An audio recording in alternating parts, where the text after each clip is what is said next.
Hello, welcome to Let's Browse number 2. I'm your host, Max, and today we're going to be browsing a little bit differently from how we were browsing yesterday.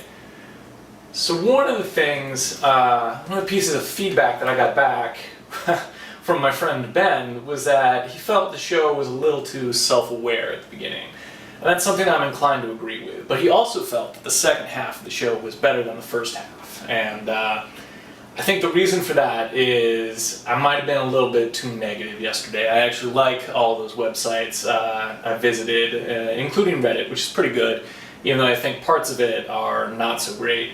There's definitely some communities on there that I don't really enjoy.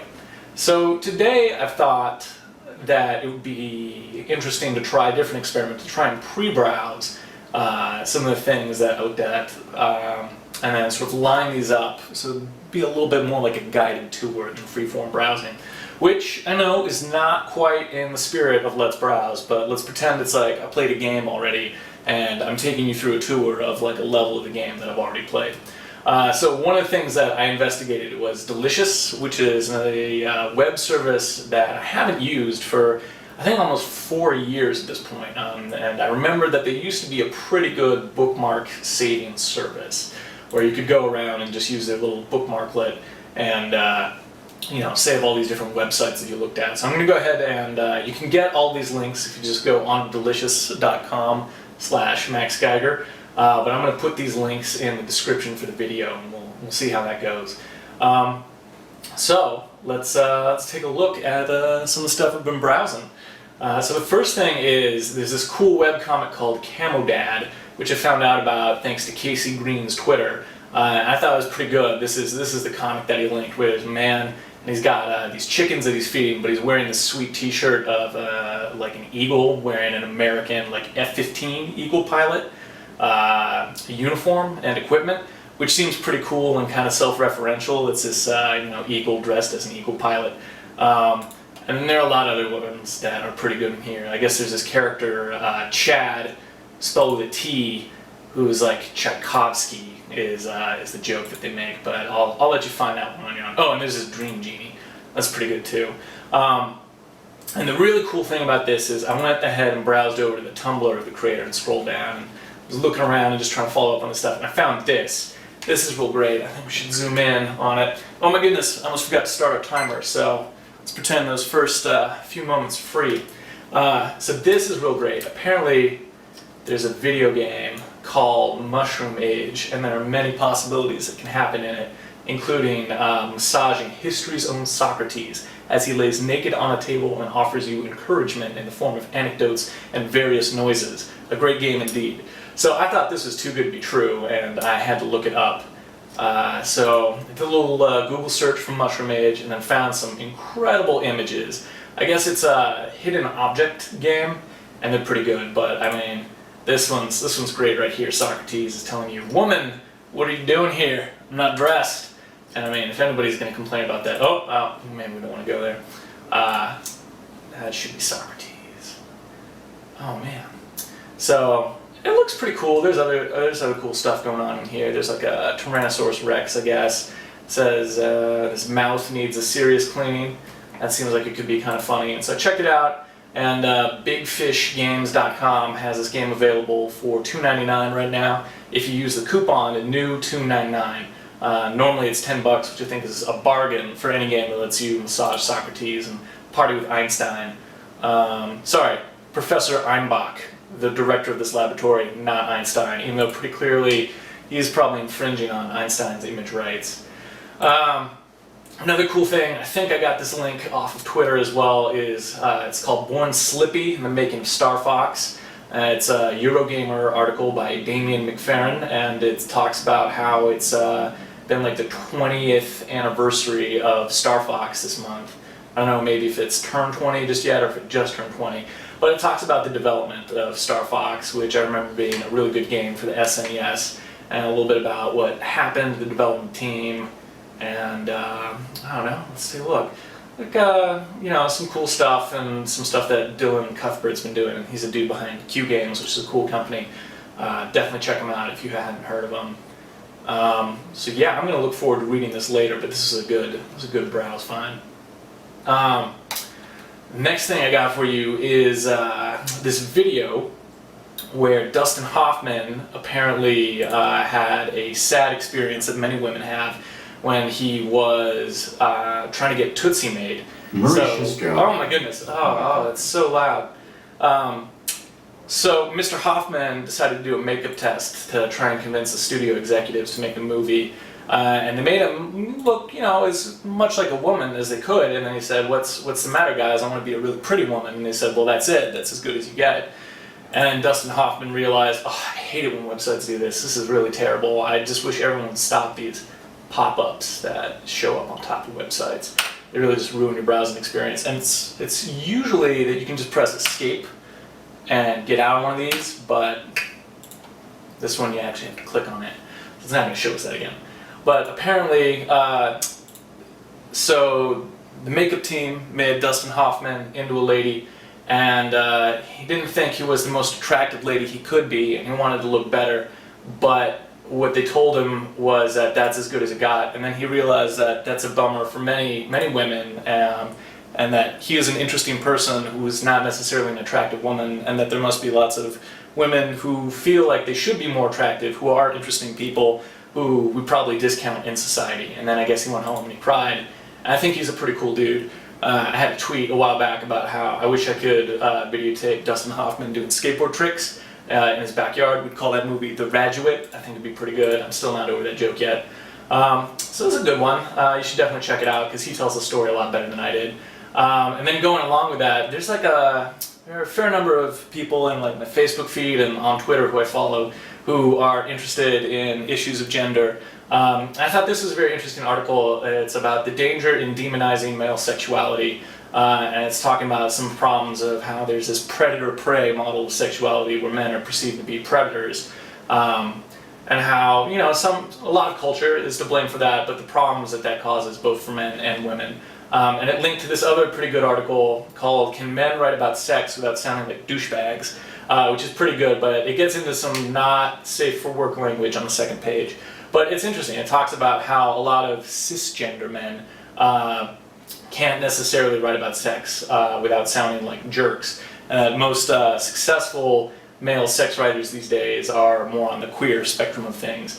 But it does acknowledge that there are a lot of male authors who've written about sex, and their writing just sort of got thrown into the classic literary canon rather than considered sex writing on its own.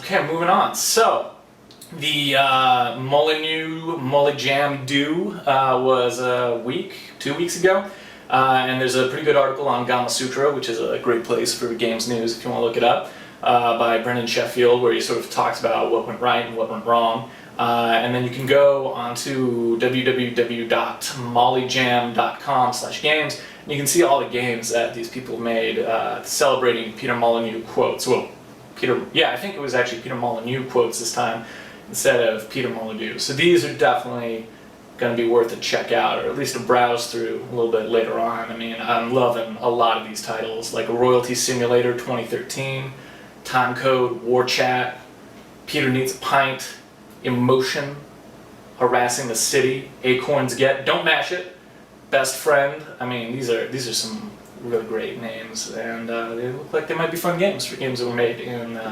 48 hours. All right. What else is cool that has happened? My friend Spencer was on the Indoor Kids, which is a cool podcast run by the Nerdist. Ben, who helped me out by giving me some of those tips that I was talking about at the beginning of the video, Ben and I actually were on an episode of the Indoor Kids on Nerdist podcast, so you can check that out. But I'm going to go ahead and link to this episode with Spencer Crittenden because he talks a lot about dungeon mastering and he's really good at it. And also, he's got a sweet beard and a cool voice.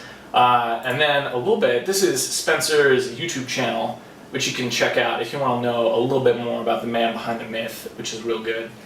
So we'll go ahead and link to that, but Spencer's YouTube channel is Bill Cosby Fan, so I hope that's not too close to internet stalking. And then the next link I have for you guys is the Wikipedia article on Zorro the Gay Blade. Somebody asked me on Twitter who I thought was the deadlier Western vigilante between the Lone Ranger or Zorro. And that's not really an interesting question. I mean, I get asked these questions from time to time about who might be deadlier because of what I did on Deadliest Warrior. But I think Zorro has a lot more panache and is a lot more interesting character. And if you haven't seen this movie, this is a really great movie. Well, I don't know if it's really great. I had an amusing time watching it as a kid, and it's kind of a funny farce from 1981, where one actor plays both Zorro and Zorro's gay brother, and then they have all kinds of adventures. And then this bit in here, which I didn't remember from the movie, is so good. It's about all these different California Dons. So there's Don Diego from San Fernando, Don Francisco from San Jose, Don Fernando from San Diego, Don Jose from San Bernardino, and Don Luis Obispo from Bakersfield. And this is a pretty good California joke, because these are all Dons with like last names that tie to geographic places, but they're from confusing cities that are not those geographic places. They're not like named after the city that they're from. So I thought that was pretty good. So definitely check this movie out. It's probably on Netflix at this point. We should have prepped and looked into that. And then here's another article that I thought was pretty good. This is, or actually, I don't know if it's any good, but I'm excited to read it later because it came up in my links. And it's about the video game series No One Lives Forever, which I last remember someone talking about maybe when I was like a freshman in high school. It was a long time ago. But it's talking about how Kate Archer, who's the heroine of this series, is pretty cool, and she's gaming's greatest unsung heroine. And I actually think Kirk Hamilton is probably one of Kotaku's better writers. And there might be some meat to the story, which is cool. But the other thing that I wanted to play the No One Lives Forever series for the longest time. I should check it out and see if it's on Steam and actually, not be lazy about it. But I think it's great that there's a 60s spy game that somebody made, and 60s spy stuff is really cool. The only other game that I can really think of that had any sort of like 60s jet age swinging mystery spy stuff happening in it was probably Evil Genius, which was a Dungeon Keeper style game where you were the bad guy. But we definitely need more of it. And it's also kind of funny, I guess, that the heroine in this game is Archer, and then there's the TV series Archer now with a 60s spy hero. And I guess Rockstar Games released the gameplay trailer for Grand Theft Auto 5, and it looks pretty cool. There's a lot of cool stuff in it. They've taken this interesting approach with it, where the narrator speaks in like a very flat, almost like a marketing video. Oh my goodness, it's 10 minutes, so I'm going to go ahead and wrap this up as we continue our dismal experiment. But one of the cool things about it is that, they've got this weird marketing speak for presenting all the different gameplay features. So they're talking about how you can like skydive and things like that. But I'm going to go ahead and play just like 3 seconds of this. And what I want you to do is I want you to notice all of the characters' hands. This is something that really bothers me about Rockstar games and Grand Theft Auto games in general, which is as you watch the characters, they move with these very exaggerated hand motions. It's almost like they added in the finger animation later on. They just had these actors who were mocapping in mittens, but it feels like everyone's just talking very big with their hands. It's like they don't really know what to do with them, so they're always just constantly in motion. And they've got like these weird floaty hands. It's like, Ricky Bobby when he doesn't remember what to do with his hands in that movie. I mean, just look at all of them, man. Maybe it's a testament to how good their motion capture is that the hands are constantly moving, and we just don't really. Our hands in real life are constantly moving, and we just don't really notice it. But here it's pretty exaggerated because of the model in the game that they put on top of it. And then the final article I want to share is I thought this was pretty cool. Here in LA, Eric Garcetti was recently elected mayor after a runoff. And I don't know too much about him. I haven't been following the mayoral election too closely. Which makes me a terrible person because I give a bunch of people guff about it. Because when you think about how the city of LA has, I think it's 3.4 million people in it, and then Greater Los Angeles is close to 10 million people in it. We're a pretty significant part of the country. For a while, California was the world's 6th largest economy. I don't know how we're sitting now since the global crash. I think we might be like 7th or 8th or something like that. But as a primary city with like between 1/3 and 1/4 of the state's population located immediately around us, like the mayor of LA is going to be a guy who has a lot of power. But I thought this was really cool. Apparently he made everybody reapply from their job. So he asked them all to resign, and then they've all got to reapply and justify their positions. If you're the head of one of the city's 37 departments, and a lot of them make pretty good six-figure salaries, like $200,000 and $300,000. And I thought this was cool because there was an episode of The West Wing where when Bartlett got elected to his second term, they talked about how it's traditional for the presidential cabinet to all resign, and then they all sort of resubmit or reapply for their jobs or are asked to return. And it's just an interesting sort of social thing that when there's a turnover, people voluntarily leave their jobs. Not so voluntarily in this case, but traditionally, at least with that White House thing, people voluntarily leave their jobs and are asked to return. I guess based on how well they did or based on if somebody else is there. I thought that's kind of cool, like, trying to take that strategy and, put a little new blood in there. I definitely don't feel good for somebody who's Gary English. Who is this? Olga Gary English, head of the Department of Cultural Affairs, who makes $205,647 a year according to city documents. And she left the meeting unsure of what to include when reapplying. There was very little directive, she said, so it's a little nerve-wracking. And I think earlier in this article they justified it by saying that they wanted somebody who had vision. Oh, here it goes. The message from Garcetti was a general manager should have both vision and accountability as a spokesperson for him. So it seems like you gotta worry about your vision and accountability if you're not really sure how you're going to reapply to your own job. That might be an interesting exercise. I mean, maybe we should all think about reapplying to our own jobs. Anyways, we've gone over time. We've done our 10 minutes of browsing, and I hope you guys enjoyed today's links. I'm going to go ahead and try and get them into the video. And yeah, I think that's just about it, and we'll continue this experiment later on. Alright, I'm Max Geiger, and this has been Let's Browse #2.